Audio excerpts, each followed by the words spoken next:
Assalamualaikum warahmatullahi wabarakatuh. Waalaikumsalam warahmatullahi wabarakatuh.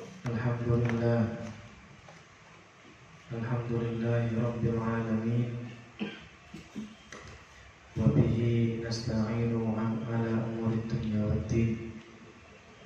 Wa sallallahu ala sayyidina Muhammadin wa ala alihi wa ashabihi ajma'in. Kama ba'du. Hadratul muhtaramin yang saya muliakan, para hadirin, bapak-bapak yang insyaallah sama-sama dimuliakan Allah Subhanahu wa taala. Alhamdulillah, pada malam hari ini kita semua masih diberi kesempatan oleh Allah Subhanahu wa taala dapat berkumpul bermuajahah atau berilmi di tempat yang mulia ini. Mudah-mudahan kita semua selalu dicatat oleh Allah Subhanahu wa taala termasuk dalam deretan surga Allah Subhanahu wa taala. Amin. Nah, terus selanjutnya mari kita buka kajian kita ini dengan bacaan suratul Fatihah. Kita niatkan mudah-mudahan dengan barokah suratul Fatihah ilmu yang kita kaji pada malam hari ini Allah jadikan ilmu yang manfaat, ilmu yang barokah fid dunya wal akhirah. Serta dalam barokah suratul Fatihah mudah-mudahan kita semua, keluarga kita diberikan kesehatan, panjang umur, taatillah, keluarga yang sakinah, mawaddah warahmah, keturunan yang saleh-salihah, serta segala hajat dan urusan kita baik di dunia maupun di akhirat dengan barokah suratul Fatihah. Mudah-mudahan segalanya dimudahkan dan dikabul oleh Allah Subhanahu wa taala. Amin ya rabbal alamin. على هذه النية وعلى كل نية صالحة ثم إلى حضرة النبي المصطفى محمد صلى الله عليه وسلم وعلى آله وأصحابه وأزواجه وذريته وأهل بيته وحكمة وصحبه وسلم في هذا الكتاب لشيخ الإمام الشيخ سالم بن حضرة ثم إلى حضرة الشارع هذا الكتاب الشيخ الإمام الشيخ محمد نواف بن جبل البدري ثم إلى حضرة الإمام وسمي الشام حاشم ثم إلى حضرة الإمام جميع الشيخ وصحبه الشيخ عبد الله مدين الكتاب وشيخنا محمد بن وشيخنا أحمد توزيع اسم فصول ممكن المجيزي في مسلم الشافعي رحمة الرحمن في الأسود وصلى الله عليه وسلم وجميع الله تعالى في المكان المشارك الأرض والمغارب وبرنا بحرها وخصوصا جميع أهل تساقط الرجال وخصوصا سلطان الأولياء سيد الشيخ القادر الجيلاني رضي الله عنه والشيخ الأشهر الشاذلي الشيخ عبد الناصر الشيخ القاسم جليدي الشيخ أحمد الفريد الشيخ البدوي صلى الله عليه وسلم السيد سيد محمد بن علوي الملك الحسني ثم إلى حضرة يا الله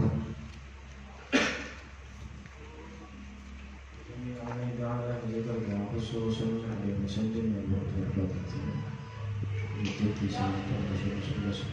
ثم إلى حضرة يا الله إلى بكي وطيب بكي وجلك يا خازك يا مسلم وزغني المزالة ثم إلى حضرة إلى نبي أمر المشاهدي ثم إلى حضرة إلى جميع روحنا آبائنا وأمهاتنا وأجدادنا وجداتنا ومشايخنا ومشايخ مشايخنا ولمن أحبنا ولمن أحسن إلينا ولذوي الحقوق الواجبة علينا أن الله يعلي درجاتهم بالجنة ويكثر مثوباتهم ويضاعف حسناتهم ويمددنا بمددهم شيء لله لنا ولهم الفاتحة. أعوذ بالله من الشيطان الرجيم. بسم الله الرحمن الرحيم. الحمد لله رب العالمين الرحمن الرحيم مالك يوم الدين إياك نعبد وإياك نستعين اهدنا الصراط المستقيم صراط الذين أنعمت عليهم غير المغضوب عليهم ولا الضالين. بسم الله الرحمن الرحيم.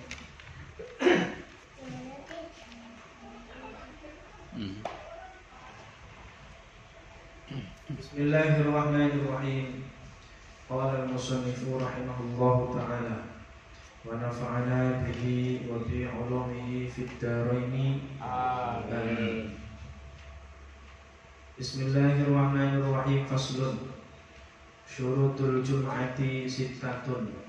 Antakuna kulluha fi waqti dhuhri wa antuqama fi huttatil baladi wa antusalliya jama'atan wa in yakunu arba'ina ahraran dhukuran balighina mustawtinin ila akhirih. Pasal menjelaskan tentang syarat-syarat sah pelaksanaan Jumat. Di ibadah Jumat ini tidak asal-asalan ibadah kumpul-kumpul, khutbah, sholat, tidak. Akan tetapi dalam pelaksanaan sholat Jumat itu memiliki syarat-syarat. Yang mana syarat-syarat sholat Jumat di sini ada 6. Agar sholat Jumat kita ini sah. Sayujannya yang ngaji ini tidak hanya jamaah saja, pengurus masjid juga harus ngaji harusnya. Tapi alhamdulillah diwakili Pak Marmo. Bisa ditularkan. Ditularkan.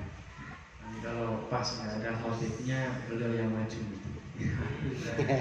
Ya mana ya? Bismillahirrahmanirrahim. Syurutul jum'ati sittatun. Syarat-syarat Jumat itu ada 6. Ahaduha, yang pertama adalah antakuna kulluha fi waqti zuhri. Hendaknya pelaksanaan Jumat mulai khutbahnya sampai salamnya sholat Jumat itu semuanya harus dilakukan di dalam waktu zuhur.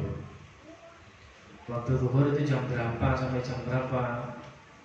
Kalau tadi ini jam 12 kurang 5 lah ya, udah masuk jam 12 kurang 5 sampai azan asar. Itu waktu zuhur. Jadi tidak harus dilakukan jam 12. Kalau desa itu punya kesepakatan Jumatannya jam 2, ini kan masalah. Tidak masalah. Yang penting 2 khutbah dan sholatnya itu semuanya awal akhir dilakukan di waktu zuhur. Seumpama di kampung pedalaman, di sana rata-rata pegawainya ini orang-orang sawah. Kalau zuhur masih berat ini. Berarti lagi awal-awal dakwah. Untuk melaksanakan sholat Jumat kita melaksanakan jam 2 Pak, ini gak masalah. Asal 2 khutbah dan sholat Jumat itu di dalam waktu zuhur.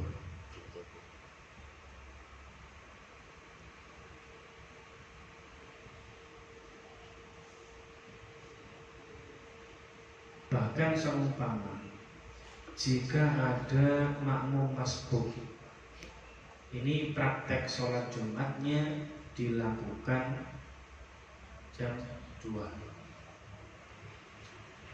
atau jam setengah tiga baru naik khutbah. Adzan asar jam 3, gampangnya gitu. Setengah 3 baru naik khutbah, adzan asar jam 3. Berarti masih ada waktu berapa menit? 30 menit untuk 2 khutbah plus sholat Jumat. Sholat Jumat itu kan dilakukannya setelah khutbah, ya kan? Beda sama Idul Fitri maupun Idul Adha, sholat dulu baru khutbah. Kalau sholat Jumat, khutbah dulu baru sholat. Nah, ketika sholat Jumat, berarti kira-kira pelaksanaan sholat Jumat jam 3 kurang 10 menit kira-kira. Nah di situ ada makmum masbuk. Ada makmum masbuk yang dia hanya mendapati 1 rakaat. Jadi mudah Jumatannya dilakukan setengah 3, masih aja ada yang terlambat. Akhirnya dia ketinggalan 1 rakaat. dan dia bisa berjamaah dengan imam, ya, maksudnya bukan ketinggalan ya, apa namanya, kamu masbuk berarti ya benar, berarti hanya dapat 1 rakaat. Dan dia tahu kalau seumpama dia ngikutin imam sampai salamnya, maka dia tidak mendapati rakaat yang kedua. Maksudnya tidak mendapati rakaat yang kedua itu rakaat keduanya dia itu sudah di luar waktu zuhur, gitu. Paham ya? Iya. Maka orang seperti ini bagaimana?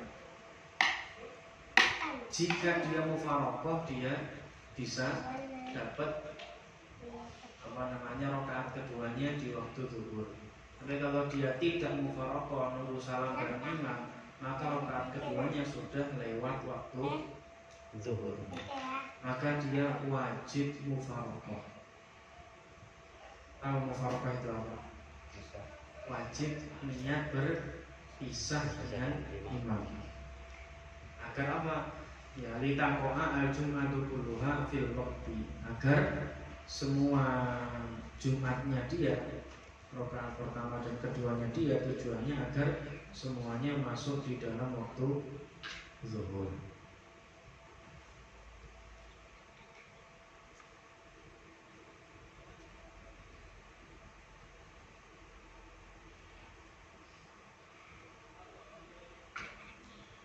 Tapi kalau seumpama ada di tengah-tengah Jumat ada orang memberikan kabar, orang ini orang yang adil, Jumatannya sudah habis waktunya, sudah masuk asar ini.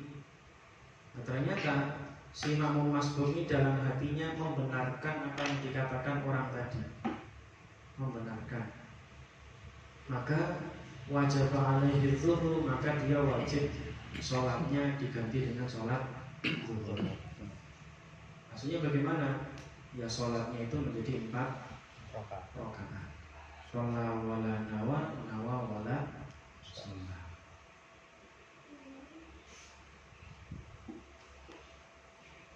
Ini niat mufaraqah ini berlaku bagi orang selain 40 orang yang mengabsahkan sholat Jumat. Kalau seumpama 40 ini kok apa namanya tidak ada, hanya 35, ya maka Jumatannya nggak sah semua. Karena sholat Jumat itu syaratnya harus 40 dan rukun-rukun khutbahnya itu pun juga harus didengarkan oleh 40 orang. Gitu ya.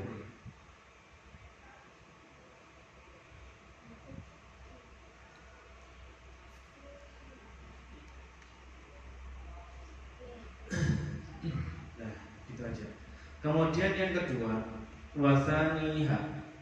Syarat yang kedua, syarat yang pertama tadi pelaksanaan Jumat mau khutbahnya dan sholatnya ini harus dilakukan di dalam waktu zuhur. Syarat yang kedua, wa an tuqama fi khuttatil baladi. Walau bi fadha bi kana bi mahallin la tuqsaru fihi shalah wa illam yatasir fi amniyatin baladi bi khilafi ghayri ma'dud minha wa huwa ma yasha min safar al-qasri sawa'un kana badal khusybin aw qasbin wa ghayri ma yaqin. Jadi yang kedua yaitu sholat Jumatnya dan khutbahnya itu dilakukan di batas desa. Maksudnya batas desa itu ya dia dilakukan di dalam desa. Sholat Jumat itu harus dilakukan di desa. Kota boleh, minimalnya desa. Desa Jembatan, desa Teragung, ya kan? Desa ini kelurahan yang Teragung. Desanya apa? Ya ada. Intinya di desa. Tidak bisa sholat Jumat itu dilakukan di luar desa. Tidak bisa. Mama sampai bawa rombongan ziarah Wali Songo, berangkat seminggu full dari mulai berangkat hari Minggu sampai sampai Sabtu. Nah, Jumatan di jalan. Ketika nyampe di tengah-tengah tol, ya kan? Di tengah-tengah tol ini mendirikan Jumatan. Kan nggak boleh ya? Nggak boleh. Jadi bisnya diparkirkan, dia jamaah di pinggir tol. Nggak bisa. Karena apa? Karena jalan di situ bukan termasuk desa, apalagi tolnya tol-tol yang nggak ada desanya di sana. Nggak bisa. Dilakukan harus di dalam desa. Atau sampean melakukan naik gunung. Saya ingin ngadain Jumatan di Bromo, atau di Solo, ngadain Jumatan, nggak bisa. Di sana bukan desa. Atau di Gunung Gede, bawa rombongan naik gunung 40 orang, ke atas puncaknya Jumatan di sana, nggak bisa. Tidak bisa. Jadi harus dilakukan di dalam desa. Paham ini? Kemudian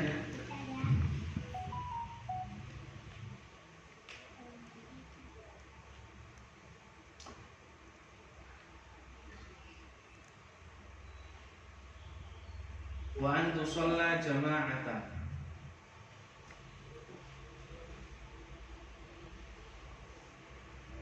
Dan sholat Jumat itu syaratnya harus dilakukan dengan berjamaah.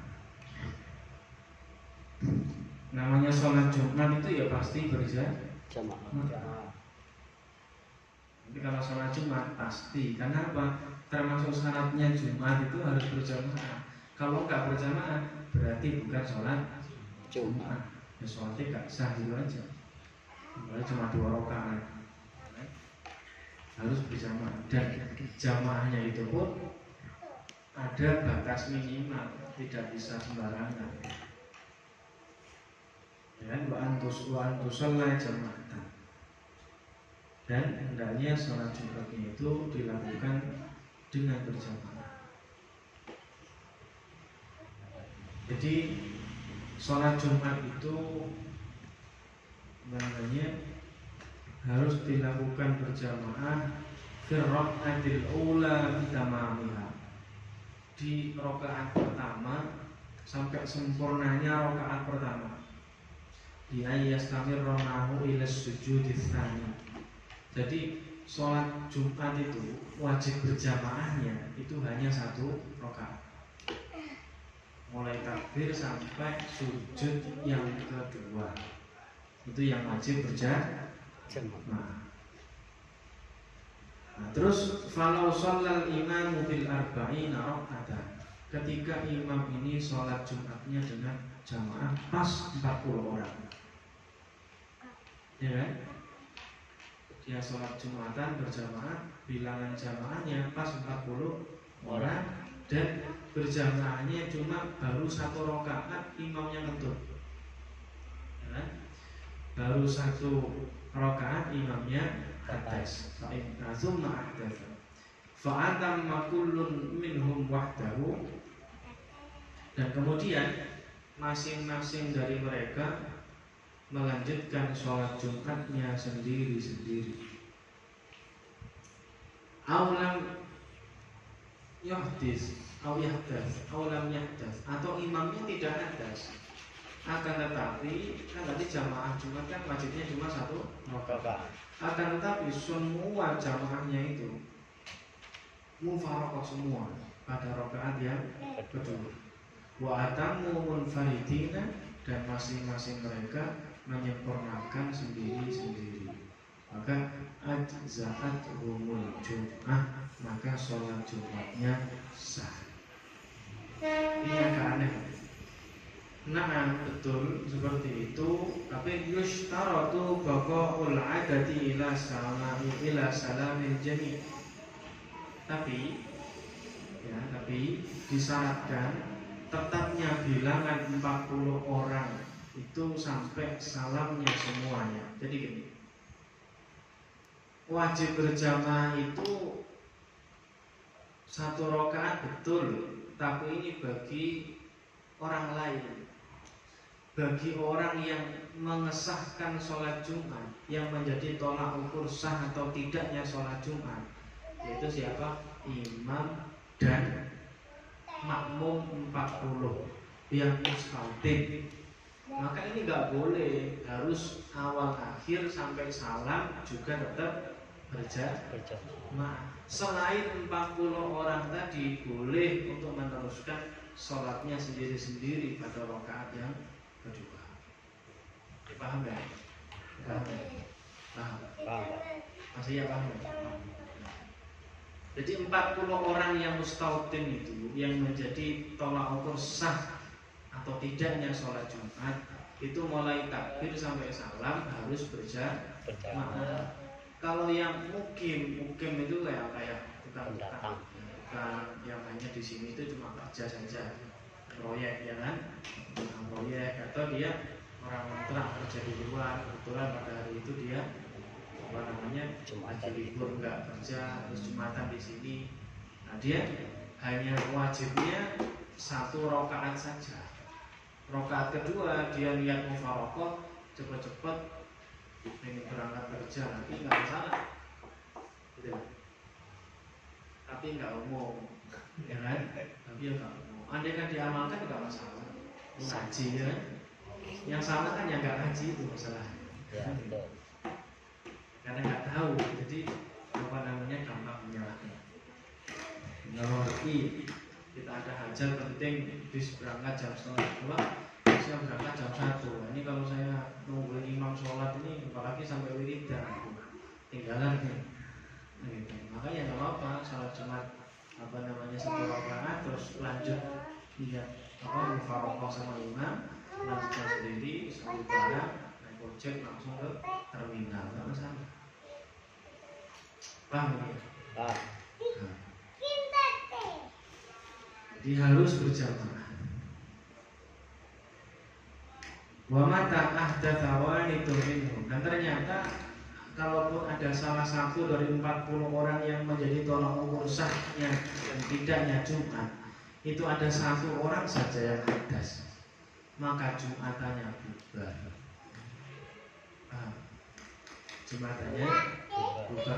Karena 40 orang ini yang mustautin, yang lain mungkin semua soal yang mustautin cuma pas 40, ya kan?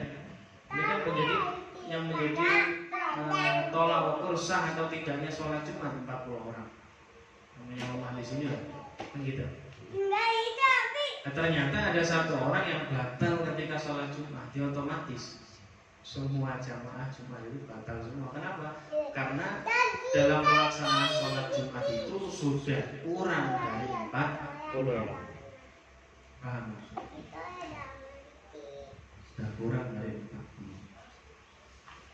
Makanya ada sebagian daerah yang untuk hati-hati, biasanya daerah Banten atau di Kiai Ani Muhammadun Pati itu mengadakan setelah selesai sholat Jumat, sholat zuhur, ini kan di Pati. Kiai Ani Muhammadun atau daerah mana itu Banten, daerah Banten itu banyak habis sholat Jumat, sholat zuhur lagi. Itu jaga-jaga itu. Enggak juga tidak masalah. Kemudian arba'in ahro jamaatan.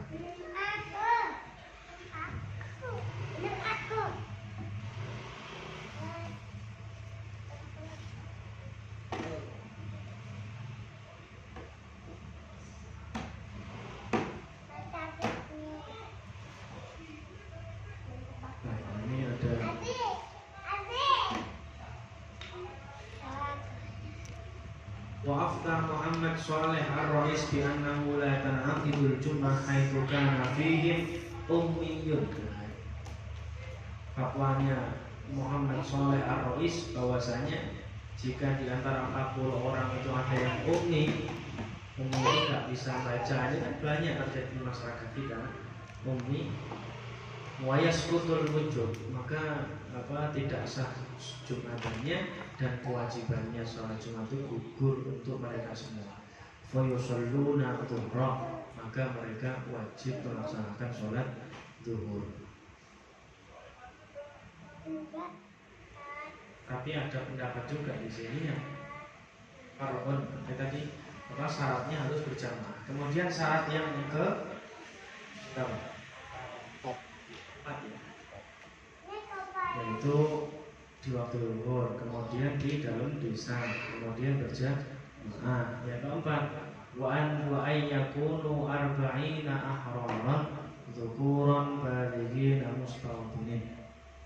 Hendaknya yang melaksanakan sholat Jumat itu adalah 40 orang yang merdeka. Statusnya tidak ada satupun yang budak. Sekarang alhamdulillah nggak ada budak. Berarti saat ini oke. Yang kedua, dzukuran laki-laki.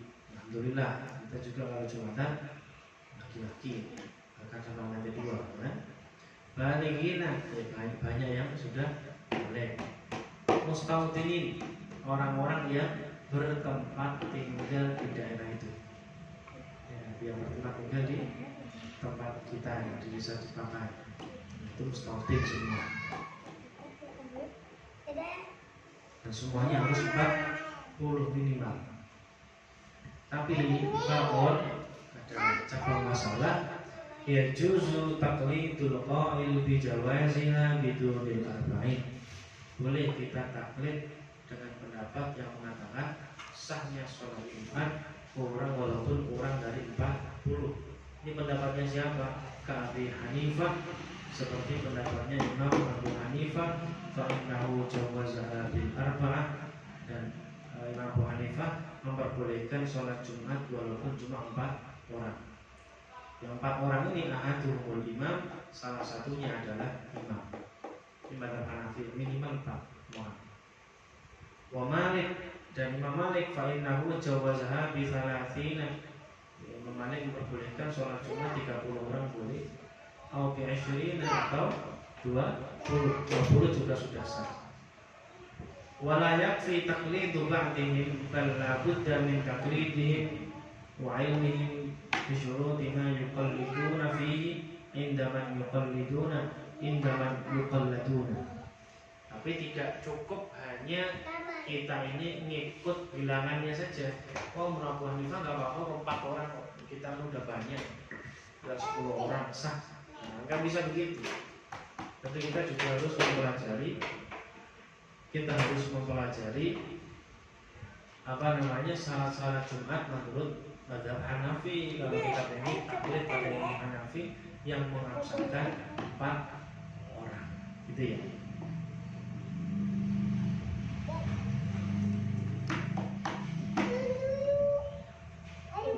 Gitu ya, paham ya? Tapi ada juga Imam Haramain kalau tidak salah, dan Imam Burkini ini bahkan 2 orang atau 3 orang. Ada pendapat juga, termasuk min ulama Syafi'iyah, termasuk ulama-ulama Syafi'i. Imam Haramain kalau tidak salah sebut saya.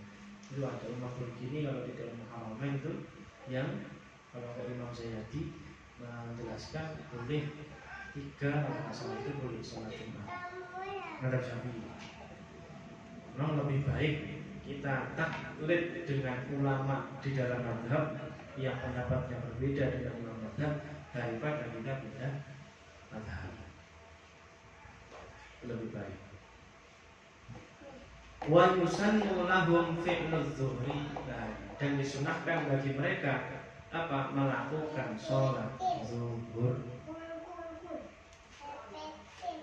Ini mungkin dilakukan oleh para ulama-ulama kita yang melaksanakan sholat zuhur setelah sholat Jumat.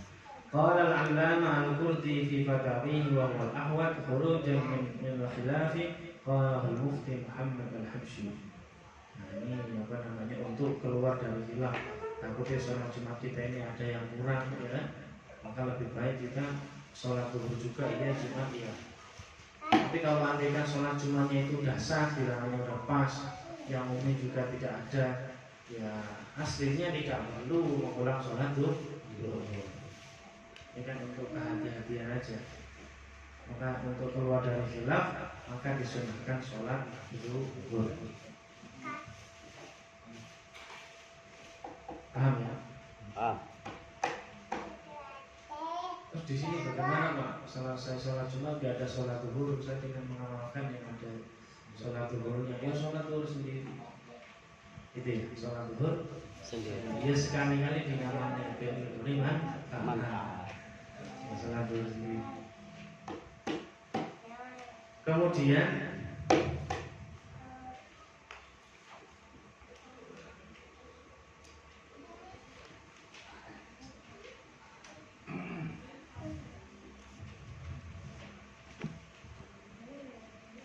terus syaratnya lagi merdeka laki-laki yang sudah balik dan mustautin ya berumah-rumah di situ begitu. Kayak saya berarti di Jakarta di sini. Tapi kalau sama mesti mustautin itu yang bagaimana sih? Mustautin itu adalah seseorang yang bertempat di sana walaupun berbeda-beda musim kemarau di situ, musim hujan di situ, musim semi, musim apapun juga tempat tinggalnya di situ, dia nggak pindah-pindah. Nah, orang ini disebut dengan mustautin. Tapi kalau yang hanya mukim saja itu biasanya ketika musim hujan dia bertempat di sini, ketika sudah musim kemarau dia pindah lagi. Zaman dulu itu banyak orang kayak begini, banyak di Arab, di sana gurun, ya kan? Maka ketika musim ini maka dia nyari tempat-tempat yang nyaman bagi mereka. Ketika sudah beda musim mereka berpindah. Nah, ini ada yang modelnya begitu ada.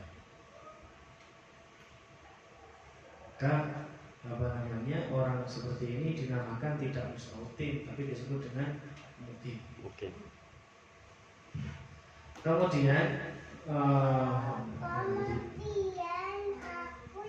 Falawis taudona fi baladain, jika dia mustautin di dua tempat, dua negara, dua desa. Biangkan lahu maskanani, dia punya dua tempat tinggal, di sini punya, di Purwokerto punya. Maka bagaimana? Maka fal'ibratu bima fihi ahluhu wa maluhu. Maka yang jadi ukuran adalah apa? Hartanya dan keluarganya. Tempatnya di mana? Kalau tempatnya di Jakarta, ya berarti dia dianggap mustautin di Jakarta, di kampung enggak, begitu. Ingkana fi ahadihima ahlun wal akharu malun fal'ibratu bima fihi ahlun. Jika keluarganya di sini tapi usahanya di kampung, tapi keluarganya di Jakarta, maka yang jadi ukuran adalah yang ada keluarga yang ada di Jakarta. Wa illa fal ibratu bima aqamathu fihi akthar. Tapi jika dia pulang pergi, maka yang dihitung yang mana? Ya lebih banyak mana? Tinggalnya lebih banyak, maunya seminggu bolak-balik terus. Nah, maka kalau di Jakarta 4 hari, di kampung 3 hari, ya berarti hitungannya Jakarta. Pak ini setawat jika sama di Jakarta 4 hari, di kampung 4 hari, Jakarta 4 hari, di kampung 4 hari, sama klub. Maka bagaimana ya? Maka in aqadat bihi fi kulli minhuma. Maka sholat Jumat di sini dia dihitung mustautin di sini, sholat Jumat di kampung juga dihitung mustautin di kampung.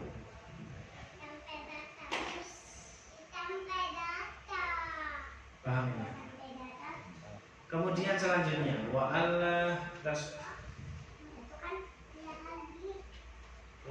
tasbiqaha wa la tuqarinaha jum'atun fi tilkal balad. Dan hendaknya dalam satu kampung itu hanya ada satu masjid. Kalau seumpama ada satu masjid, ternyata ada masjid yang lain, maka yang digunakan Jumat satu saja. Gitu ya. Nggak boleh ada dua masjid. Jika sholat Jumatnya itu seumpama di masjid A sama masjid B, itu yang takbir duluan, yang takbiratul ihram duluan itu masjid A, maka Jumatan di masjid B tidak sah. Paham? Di Sunter Agung ini masjidnya ada berapa masalah? Banyak. Terus apakah yang takbir duluan itu yang lebih sah atau yang lain yang tidak sah? Itu pertanyaannya. Iya. Nah, ternyata ada fatwa ulama yang memberikan kelonggaran. Tidak di sini. Memberikan kelonggaran kalau seumpama masjidnya itu tidak menampung, maka boleh bikin masjid yang baru. Jadi jumlatannya itu luar. Karena masing-masing masjid, apalagi di Jakarta, waduh sekali. Ya kan, masjidnya pasti nggak nampung. Masjid kita aja sampai jalan-jalan sholat Jumatnya kan. Kemudian di Anur juga nggak nampung, di sini nggak nampung, maka boleh bikin masjid banyak. Kenapa sih nggak boleh Jumatan itu lebih dari satu? Hikmahnya itu kalau Jumat lebih kalau Jumatan dibikin lebih dari satu, itu biasanya antara satu masjid dengan masjid yang lain itu pasti selek, terjadi ketidakcocokan. Ini masjidnya ini Muhammadiyah, ya kan? Bahkan dulu Kanjeng Nabi punya masjid namanya Masjid Nabawi. Ada orang-orang munafik yang bangun masjid namanya Masjid Dirar. Sama Kanjeng Nabi disuruh rebuin itu masjidnya. Soalnya apa? Niatnya itu la masjidun ussisa ala taqwa, kan gitu. Masjid Nabi itu yang masjid aja ayatnya betul begitu ya? Ayatnya gimana? La masjidun ussisa ala taqwa gimana? Apa? Lupa ya. Ussisa. Nah, la taqum fihi abadan, ayat surat At-Taubah juz 11 ayat 108. La taqum fihi abadan. Nah, dari ayat 10. Walladzina ittakhadhu masjidan diraran wa kufran wa tafriqan bainal mu'minina wa irsadan liman harama Allah wa rasulahu min qabl wa la yahlifunna in aradna illa al-husna wallahu yashhadu innahum lakadibun. La taqum fihi abada wa masjidun ussisa 'ala taqwa min awwal yawmin ahaqqu an tuqama fihi rijalun yuhibbuna an yatatahharu wallahu yuhibbul mutahhirin. Walladzina ittakhadhu masjidan dirara, dan orang-orang yang membuat masjid diraran sebagai apa? Memberikan madharat. Masjid yang dibangun oleh orang-orang dengan tujuan untuk membuat madharat wa kufra, dan untuk kekufuran, wa tafriqan, dan untuk memecah belah kaum muslimin, memecah belah bainal wa tafriqan, dan untuk memecah belah bainal mu'minin, antara orang-orang mukmin, wa irsadan liman haraballahu wa rasulahu min qabl, dan untuk apa namanya irsad itu apa? Dan untuk irsadan, dan untuk menunggu kedatangan orang-orang yang memerangi Allah dan Rasulnya, ya, dan Rasulnya sejak dahulu. Layak lifunna in aradna illa husna, kami hanya menghendaki kebaikan. Mereka pasti bersumpah ketika ditanya ngapain bangun masjid, pasti jawabannya layak lifunna, pasti mereka akan menjawab kami hanya menghendaki kebaikan, bikin masjid kok. Wallahu yashhadu innahum lakadzibun. Allah bersaksi bahwasanya mereka adalah orang-orang yang bohong. Mereka bikin masjid tujuannya bukan untuk kebaikan, karena yang tahu hatinya Allah. Tujuannya apa? Tujuannya mau bikin masjid saingan. Nyaingi lah. Mau bikin masjid Saingan. Maka kata Nabi diperintah, la taqum fihi abada. Muhammad, kamu jangan sholat di sana. Sampai kamu jangan ada sholat di sana.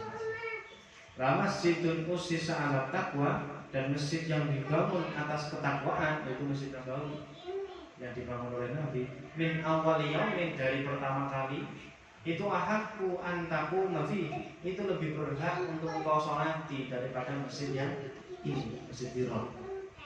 Yuhibbu fihi rijalun yuhibbuna an yatatahharu, yang di dalamnya terdapat laki-laki atau orang-orang yang mencintai atau yang senang untuk bersuci, untuk menyucikan diri, mensucikan diri.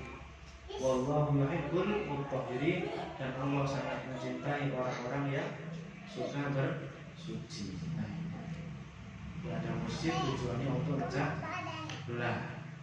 Maka masjid yang ini nggak boleh digunakan sholat. Kecuali masjid bikin baru lagi, karena apa? Masjid sono nggak nampung sampai blokir jalan. Nah, kalau jalan dipakai Jumatan kan ganggu orang jalan. Namanya jalan dibilang buat jalan kok malah dibuat sholat. Boleh nggak itu? Boleh nggak itu? Kalau zaman demo 212 kan sholat di jalan boleh misalnya. Nah, begitu. Iya, jalan itu bukan untuk sholat. Jalan itu jalan, ganggu orang lain lewat. Lanjut. Jadi nggak boleh kalau di desa itu ada 2 masjid, maka jangan sampai jumatannya itu didahului oleh jumatan yang lain atau dibarengi takbirnya. Kalau takbirnya bareng, Allah sini juga Allahu Akbar, takbirnya bareng, dua-duanya nggak sah. Kalau takbirnya duluan yang A, yang saya, yang A, yang B enggak. Ada juga ulama yang mengatakan kalau pejabatnya, pemerintah atau wali kota atau RW-nya sholat di masjid B, walaupun A ini takbir duluan, yang saya yang B. Ada masalah begitu di mana itu mahal, kita mahal. Karena pemerintah imam ini mahal. Wa an yaqaddimanna khutbatan wa an tuqana jum'atan fi tilkal balad. Wa an yataqaddamaha khutbatan, dan hendaknya sholatnya itu didahului oleh 2 khutbah. Jadi sholat Jumatnya itu harus ada 2 khutbah dulu. Enggak ujuk-ujuk sholat Jumat, harus ada khutbahnya dulu. Dan khutbahnya pun juga memiliki syarat-syarat tersendiri. Jadi tiba bikhilafil Id, beda sama sholat Id. Fa inna khutbataihi mu'akhkharatan, khutbahnya di akhir kalau sholat Id. Lianna khutbatal Jum'ah syartun li sihhatiha, karena khutbah Jumat adalah syarat sahnya Jumat. Wa syartu muqaddamun 'alal masyruti, syarat itu harus didahulukan daripada masyrutnya, sesuatu yang disyaratkan. Wa yusannu fil khutbataini qauluhuma 'ala mimbarin, dan sunnahnya khutbah itu dilakukan di atas mimbar. Tahu mimbar, tahu nggak? Tahu mimbar itu gimana? Tempat pidato, itu podium itu. Tahu mimbar nggak? Mimbar itu yang dia juga. Mimbar itu ada tangganya itu. Nah, sekarang masalahnya pengurus yang karena sih dia nggak ngerti mana yang sunnah, mana yang enggak gitu. Tapi ya nggak apa-apa, nggak jadi sah-sahnya kan? Hanya sunnahnya saja, hanya sunnahnya saja. Jadi nggak terlalu ngefek ke apa sholat Jumat. Ya maklum kita itu yang bangun gitu. Yang lain-lain juga siapa tahu nanti dapat apa namanya, mau saya ingin nyumbang mimbarnya, nggak masalah ya. Alhamdulillah. Mesti kita yang nyumbang mimbarnya. Mimbar itu apa namanya, tangga itu ada tangganya 1, 2, 3. Dulu kan Nabi ketika khutbah di mimbar yang ketiga, yang apa namanya naik ke 3 itu. Kemudian Sayyidina Abu Bakar khutbahnya di tangga bawahnya. Kemudian Sayyidina Utsman khutbah di tangga yang pertama. Umar di tangga yang pertama. Kemudian mulai Sayyidina Utsman, kalau tidak salah, Sayyidina Utsman khutbah yang naik yang pertama lagi, dicacat sama rakyatnya. Wahai Utsman, kamu gimana? Mau bakar aja nggak boleh di atas, Umar aja lebih di bawah lagi, sampai malah Dia. naik. Nah nanti kalau turun-turun terus lama-lama nggak ada mimbar gitu. Lama-lama tidak ada mimbar. Sunnahnya itu pakai mimbar. Nah itu istihadnya entah Siti Utsman apa Siti Ali. Siti Ali kalau nggak salah. Itu nggak ada mimbar yang lama-lama. Tuh. Dan sunnahnya lagi pakai Tongkat. Nah, nggak tahu sih kita pakai tongkat nggak? Kalau nggak pakai beliin. Tongkat Beliin tongkat. tongkat. Ah, Belikan tongkat. ngeri Pak. Kalau ada tongkatnya, kok nggak dipakai? Berarti bilangnya turun ngaji. Gitu. Ya, jadi bilang sih kalau biasanya. Berat kayaknya Nah, tongkat. itu beliin pakai tongkatnya harusnya. Gitu. Pakai tongkat sunnah. Imamnya megang tongkat pakai tangan kiri. Pakai tangan kiri. Kalau zaman dulu nggak ada tongkat, pedang. Pedang bisa. Jadi yang ngeri kalau yang pedang gitu. Pakainya tongkat. Kenapa sunnah pakai tongkat? Ya, karena Kanjeng Nabi dulu ketika khutbah pakai tongkat. Dan waktu itu pernah dibuang tongkatnya itu, tongkatnya nangis. Satu masjid dengar semua nangisnya tongkat itu. Nangis kenapa? Karena nggak dipakai lagi sama Kanjeng Nabi, akhirnya dipakai lagi tongkatnya itu sunnah khutbah pakai tongkat. Karena ikut apa yang dilakukan oleh Kanjeng Nabi.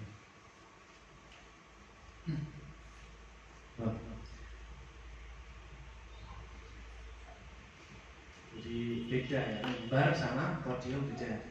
Kalau podium ya kayak podium presidenan, kalau Jokowi lagi orasi, nah itu podium. Kalau mimbar itu ya tangga ke atas itu. Masuknya dari depan. Apa? Masuknya dari depan. Dari depan bisa, dari samping juga bisa. Karena depan ada tutupnya, kemudian ada tangga gitu.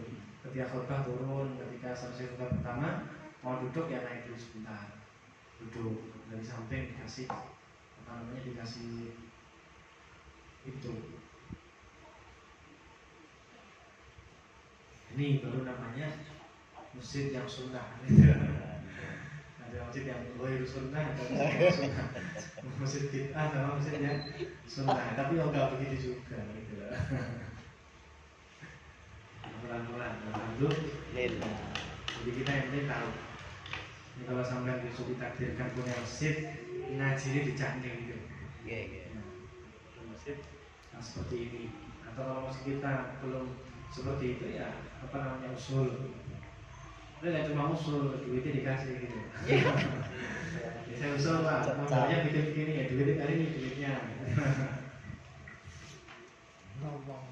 Ngomong doang. Bisa yang vaksinal begitu. Failahnya pun kalau tidak ada mimbarnya maka fa'alal murtafiq, maka apa namanya, di tempat yang tinggi. Kenapa di tempat yang tinggi? Ya karena apa namanya, kalau di tempat tinggi itu suaranya lebih bisa Terdengar. Zaman dulu kan nggak ada speaker ya, juga lebih terdengar. Kemudian wayusalul khatib, dan sunnah bagi khatib ayyusallima ala man indal mimbar awil murtafi wa ayyas uda bita'udatin wa rifkin. Dan hendaknya khatib itu apa namanya, ayyusallima, mengucapkan salam ala man indal mimbar, pada seseorang yang di samping mimbar. Itu berarti yang khatibnya. Kemudian awil murtafi, atau yang di samping tempat yang tinggi tadi. Wa ayyas uda, dan hendaknya ketika naik pun dita'udatin wa rifkin, dengan pelan, tidak mentang-mentang khatib terus naiknya jog gitu, enggak, pelan-pelan, amin atau sendiri. Apa namanya, amin Pak, mohon Pak, sama-sama. Kemudian wa kana qalahu az-Zayadi an Muhammad al-Juwaini wa ayyaqbal alaihi idza sa'ida al-mimbar wa nahwu. Ayyaqbal alaihi, Bahkan di sini sunnah menghadap mereka ketika naik mimbar.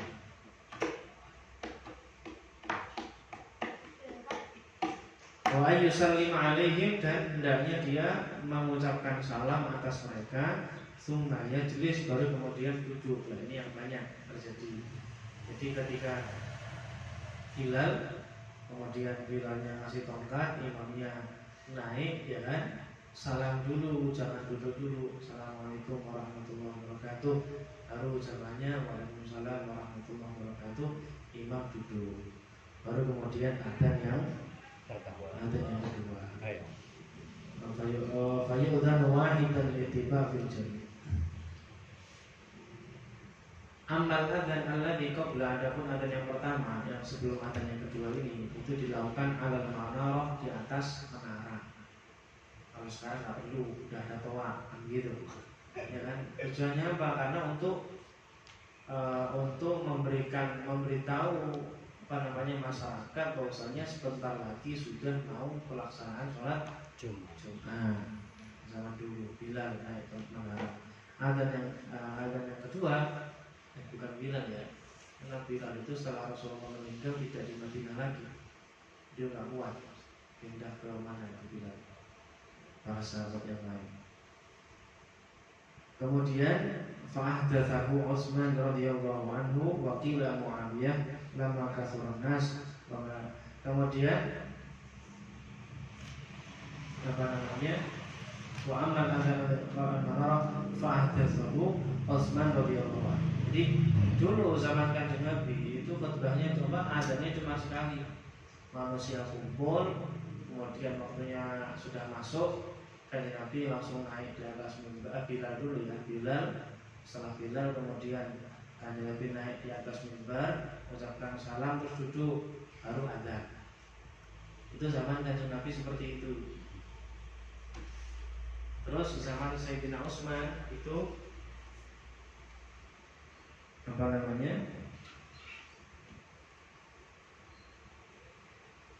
itu dilakukan sebelum masuk waktu sholat.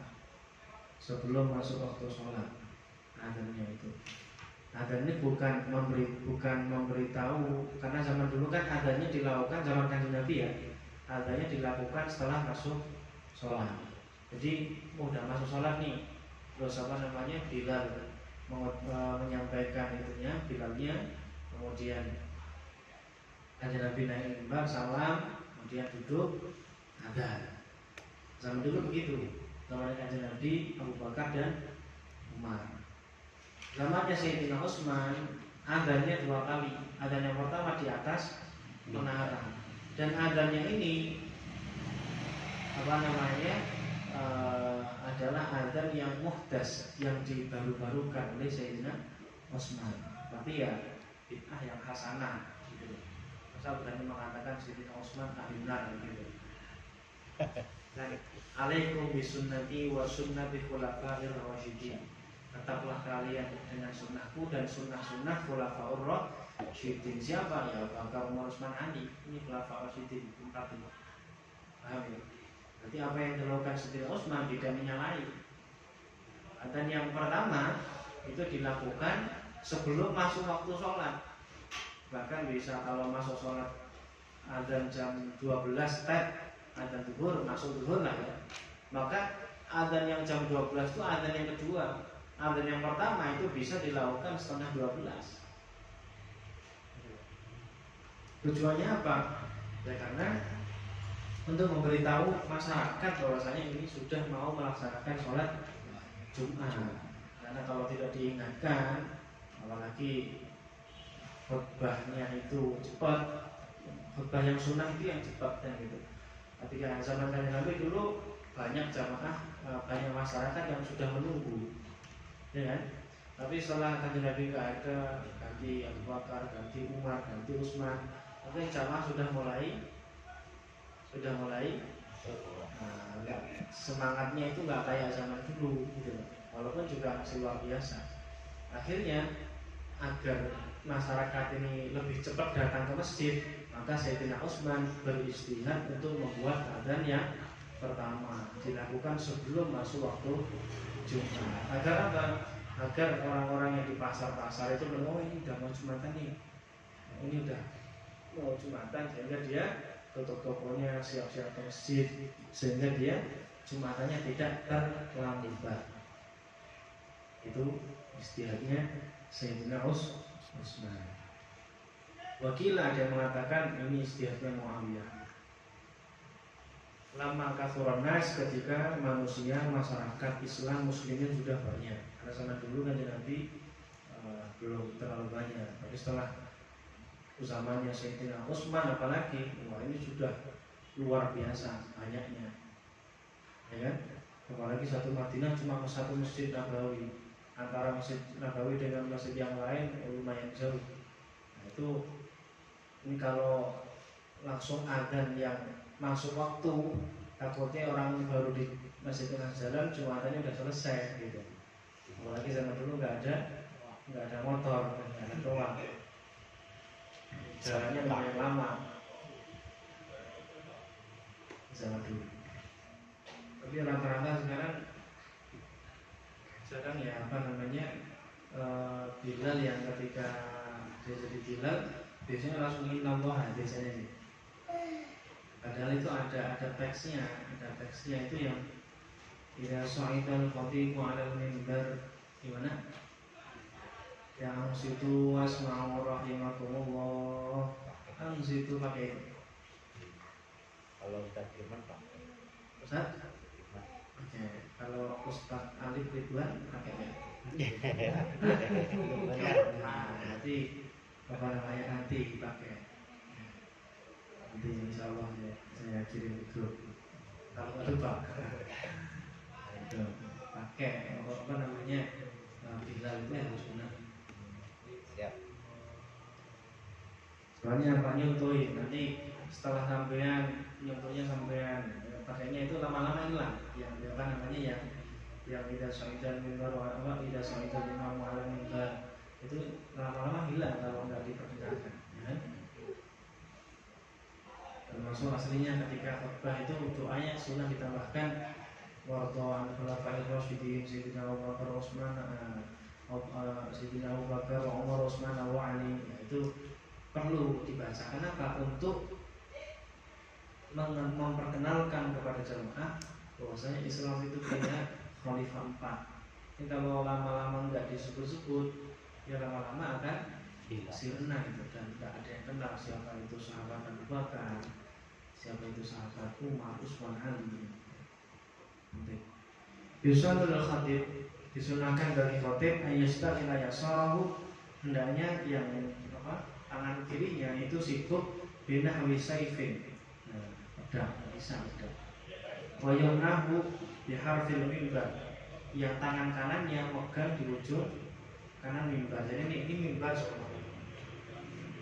Yang tangan kiri megang pedang atau megang tongkat, yang tangan kanan megang, semuanya kan sedikit kan ininya kan, megang sininya kalau ini. Yang kanan megang ini, yang kiri megang tongkat atau megang pedang, bisa. Littiba'i salaf, karena mengikuti ulama salaf dan khalaf dan ulama khalaf. Fa'ilam yajid shay'an min dzalik, jika dia tidak menemukan sesuatu dari itu, nggak ada pedang, nggak ada tongkat, maka solusinya bagaimana? Karena masjidnya nggak nyediain, gitu. Maka solusinya ja'alal yumna 'alal yusra, menjadikan tangan kanan megang tangan kiri. Jadi gini, ya kan, megang begini. Kalau di sini nggak ada tangan yang kiri ini dipegang, biar nggak apa, biar nggak begini-begini orasi gitu. Masa khotbah begini-begini, ada nggak yang begini? Ada. Itu khotbah nggak ngaji, biar tangannya nggak tuding-tuding. Nah yang kanan megang tangan kiri. Au arsalahuma, atau dilepas juga boleh, tangannya melepas. Wal gharadu, tujuannya apa sih? Tangannya dipegang atau dilepas, tujuannya apa? Kalau tangannya nggak main-main, dilepas nggak apa-apa. Tujuannya adalah ayyakhsha, agar khusyuk, wala yab'atsu bihima, dan tidak yab'ats itu amang-amangan itu tidak bermain-main tangannya ini. Ya bermain-main kan ini nunjuk ini kan main-main, nggak perlu. Wa yuqimul muadzin ba'dal faragh minal khutbah. Dan muadzin qomat. Ini terjadi enggak? Ada qomat enggak? Ada qomat enggak selesai khutbah? Komat ya. Komat mau sholat. Mau sholat. Ada qomatnya enggak? Kalau ada. Iya, Ada. ada qomatnya enggak? Ada. Ada. Ada. Jadi selesai khutbah mau sholat ada qomatnya. Ada. Iya. Tunggu. Ada Oh, enggak ada. Ada.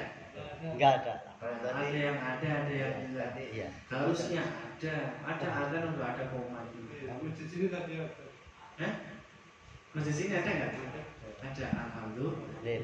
Benar berarti. Kalau nggak ada nanti viralnya nggak suruh ganti Pak Warno. Biar ada komatnya gitu. Ada. Saya Jumatan tuh nggak ada komatnya. Cuma adzan doang, nggak ada komatnya. Jadi selesai khutbah kan ibadullah yang terakhir yang kedua kan.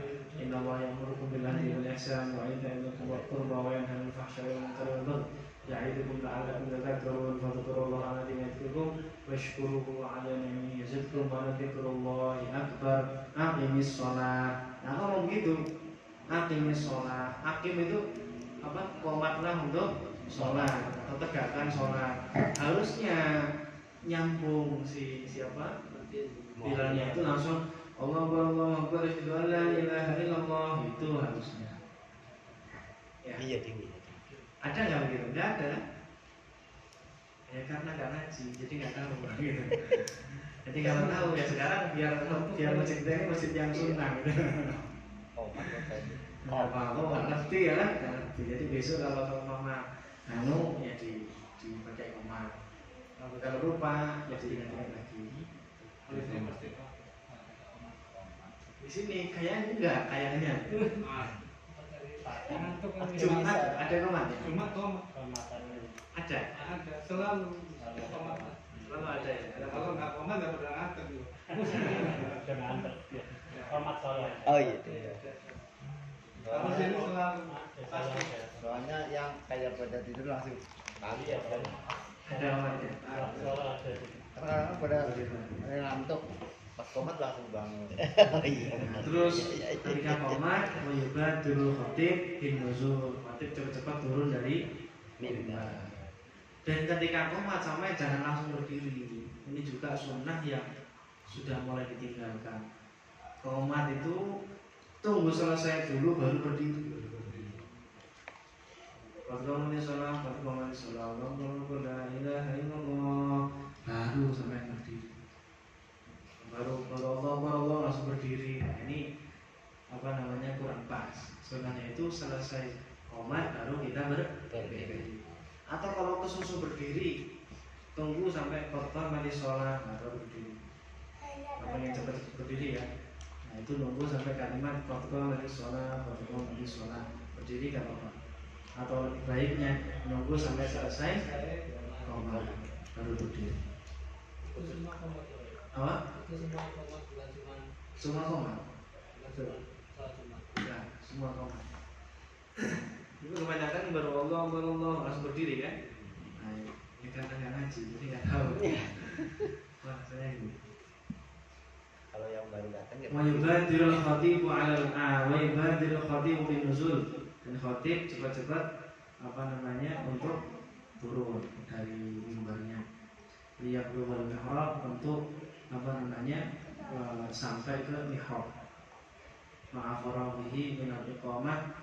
Jadi qomat sudah selesai, khatib sudah di mihrab. Itu. Wa yukrahu al-irtifatu fil khutbah tsaniyah, dan dimakruhkan irtifat atau toleh fil khutbah tsaniyah pada khutbah yang kedua. Kalau khutbah pertama bisa lah sambil begini-begini. Khutbah kedua pantang ke depan aja. Khutbah kedua. Gitu. Ini detail banget di sini.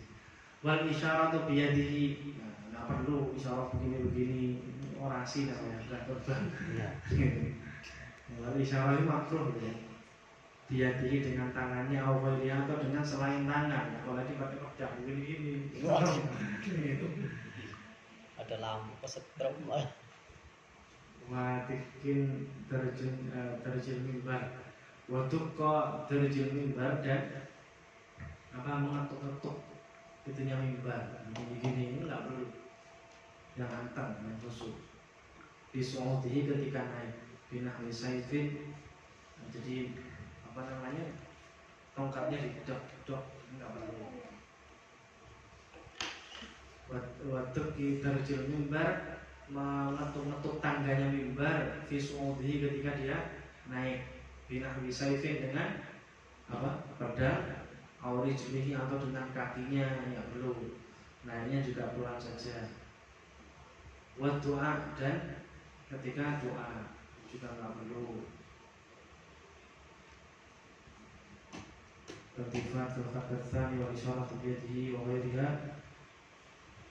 Doa intaha ila al-mustarah qabla julusi alaihi wal fi kulli marratin waqfatan khafifah yuta'u fiha wa mubalaghatul isra' tsaniyah wa hifdhis shawti biha. Dan khutbah kedua itu lebih dipercepat daripada khutbah pertama dan suaranya lebih dipelankan daripada khutbah yang pertama. Gitu ya. Dan khutbah kedua suaranya lebih pelan daripada khutbah pertama. Dan apa lagi? Ketika berdoa pun juga yang saya baca di keterangan kitab lain kalau tidak salah Jamal itu ketika doa khotib gak perlu begini, segini aja.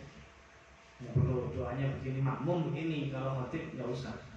Khotib ismoga ujungnya mimbar itu yang terakhir pegang tongkat gitu. Gak perlu doanya, gak perlu begitu. Faslun arkanul khutbati wallahu a'lam. Islam. Ada satu